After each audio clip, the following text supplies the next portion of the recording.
Bonjour à tous, alors aujourd'hui je vous propose un exercice issu donc du concours puissance alpha. D'accord, j'ai fait plusieurs types de concours, donc Avenir, Advance, GP, Polytech, et ici c'est puissance alpha. Alors ça, on trouve ça sur leur site, il y a même le corrigé à la fin, mais on va en parler. Alors c'est des exercices assez intéressants pour s'entraîner en fait. C'est toujours un petit peu plus dur on va dire que le bac. Et ça permet comme ça d'approfondir quelques petites notions. Donc ici, vous voyez, on est sur les exercices de spécialité maths. Donc pour les élèves qui ont fait spécialité maths, et vous avez 4 questions sur les suites, et à chaque fois, il faut dire si c'est vrai ou faux. Alors, dans le sujet, on nous propose 3 suites UN, VN et SN. Alors SN, c'est toujours des suites qui sont des sommes. Ici, c'est la somme des termes de la suite V de 0 à N. Vous voyez, dans la question A, on nous parle de la suite VN qui est ln de UN moins 2. Et donc, on aura besoin aussi de un qui est défini par récurrence par un plus 1 égale e fois racine de un avec u0 qui vous rend. La suite Vn est géométrique, vrai ou faux? Alors pour ça, on va partir, comme d'habitude, ici, donc on va prendre donc un n entier, donc quel que soit n entier, on va partir de Vn plus 1. Alors Vn plus 1, c'est ln de un plus 1 moins 2. Oui, j'invente rien, j'ai juste utilisé la définition du terme général de Vn. Alors ici, un plus 1, par contre, eh bien, je vais remplacer, c'est ln de e, racine de u de n, moins 2. On a le logarithme d'un produit, donc c'est la somme des logarithmes. Ça fait ln de e plus ln de racine de u de n, moins 2. ln de e, ça fait 1. Et ici, on a donc, vous voyez, ln de racine de u de n. Alors, racine de u de n, on sait que c'est... On peut sortir la racine, ça fait 1 demi de ln de u de n, moins 2. Conclusion, 1 demi de ln de 2n moins 1. Donc ici, on factorise par 1 demi. Vous faites apparaître ln de un moins 2, qui est, en fait, eh bien, vous devez reconnaître, ça c'est Vn, donc j'obtiens 1 demi de Vn. Donc, je viens de montrer que pour tout n appartenant à grand N, Vn plus 1 était 1 demi de Vn. Donc, effectivement, c'est bien une relation de récurrence caractéristique des suites géométriques, et c'est une suite géométrique de raison 1 demi. D'accord? Donc, on écrit tout ça de raison q égale 1 demi. Donc, la première proposition, elle est vraie. La deuxième, on va quand même utiliser l'information Vn géométrique de raison 1 demi. Ça veut dire que, donc, quel que soit n appartenant à grand N, le terme général de Vn, c'est V0 fois Q puissance n. V0, alors on va le calculer. V0, c'est ln de U0 moins 2. Et U0, c'est 1, donc ça fait ln de 1 moins 2. ln de 1 vaut 0, ça fait moins 2. Donc Vn, c'est moins 2 fois 1 demi à la puissance n. Alors, ici, ça fait 1 puissance n sur 2 puissance n, donc ça fait 1 sur 2 puissance n. Moi, on me demande ici Vn. Alors, ça ne va pas, vous voyez, parce que j'ai un moins 2 devant, ici. Donc, eh bien, la proposition B, elle est fausse. Alors, on aurait pu faire autrement, maintenant qu'on sait qu'elle est fausse, parce que, eh bien, V0, je vous ai dit, c'est moins 2. Et avec la formule, 1 sur 2 puissance 0, ça ferait 1. D'accord? Et ça ne fait pas moins 2. Donc, c'est-à-dire que cette formule-là, elle ne marche pas pour n égale 0. Donc, vous pouvez dire qu'elle est fausse. Donc, finalement, ici, on aurait pu bien dire que, tout simplement, pour n égale 0, 1 sur 2 puissance 0 est égal à 1, qui est différent de moins 2. Donc, la formule est fausse. Alors, cette formule, on va quand même la travailler un petit peu. Vn, il y a un moins 2, et il y a 1 sur 2 puissance n. Donc ici, on peut simplifier. Il vous reste donc le moins, et ici, il vous restera 2 puissance n moins 1. On a simplifié l'un des deux. Donc ça va peut-être nous être utile, parce que vous voyez que dans les questions d'après, on a du 2 puissance n moins 1.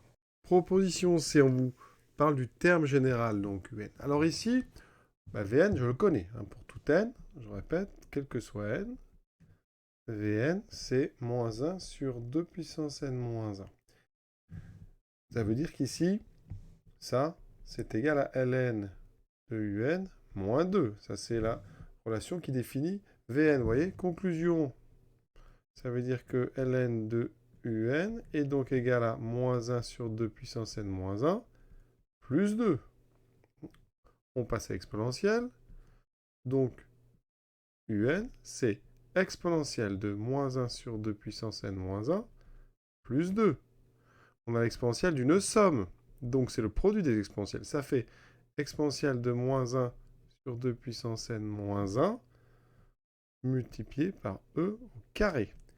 Ici, j'ai un moins. Exponentielle de moins x, c'est 1 sur exponentielle de x. Donc là, effectivement, on peut mettre cette exponentielle au dénominateur. Ça fait ceci. Est-ce que c'est la même chose qu'on me proposait? Eh bien, oui, c'est exactement la même chose. Donc la proposition C, effectivement, elle est vraie. Alors ça, c'est un petit peu des transformations qui sont moins évidentes qu'il n'y paraît. Alors ici, c'est mal écrit. On va essayer d'être très très soigneux parce que ici, donc c'est puissance n-1. Voilà. Donc, proposition C, elle est vraie. Donc, je réexplique. Ici, vous voyez, j'ai utilisé la propriété qui dit que exponentielle de A plus B, c'est exponentielle de A fois exponentielle de B. Et ici, j'ai utilisé le fait qu'exponentielle moins A, c'est 1 sur exponentielle de A. Voilà.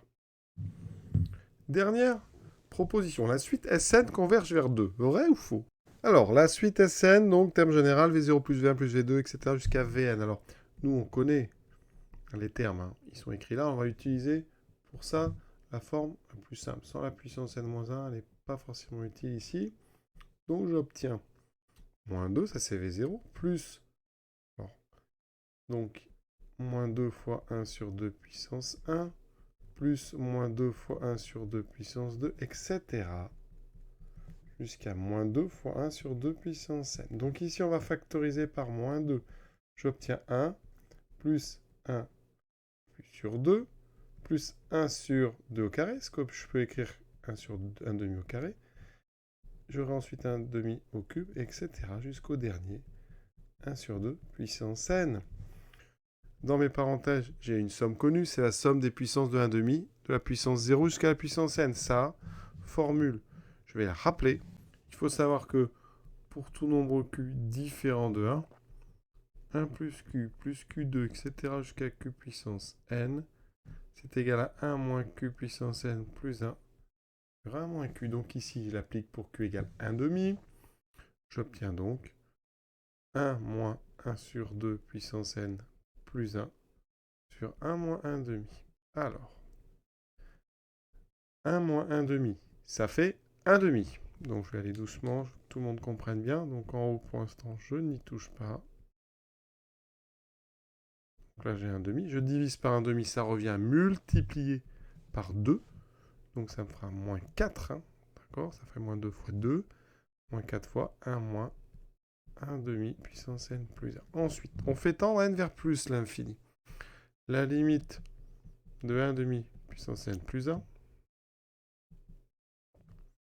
hein, c'est en fait la limite, je vais juste transformer ce n plus 1, c'est comme si vous aviez 1 demi fois 1 sur 2 puissance n. D'accord? On a donc la puissance du nombre 1 demi. 1 demi est entre 0 et 1, donc ça va vers 0. Donc ici, cette limite, c'est 0. Conclusion, bien, ceci tend vers 0, en plus l'infini. Donc dans la parenthèse, ça tend vers 1. Donc il me restera une limite donc, qui est moins 4. Quand n va vers plus l'infini. Donc la suite Sn ne converge pas vers 2, elle converge vers moins 4. Donc c'est faux. D'accord? Quand on utilise un demi puissance n, la limite, il faut bien rappeler qu'un demi est entre 0 et 1. Donc 1 demi puissance n tend vers 0 quand n tend vers plus l'infini. Voilà. On peut même mettre ici 1 demi est entre moins et 1 si on veut. Hein. Dès que vous avez une raison entre moins 1 et 1, cette raison puissance n tend vers 0 quand n va vers plus l'infini. Voilà, exercice terminé. C'est un exercice quand même assez ambitieux. Vraiment, il y a des choses à faire. Oui, il y a vraiment des sommes, des limites, des transformations astucieuses. Donc, c'est quand même un bel exercice. Voilà, je vous souhaite une bonne fin de journée et à très bientôt.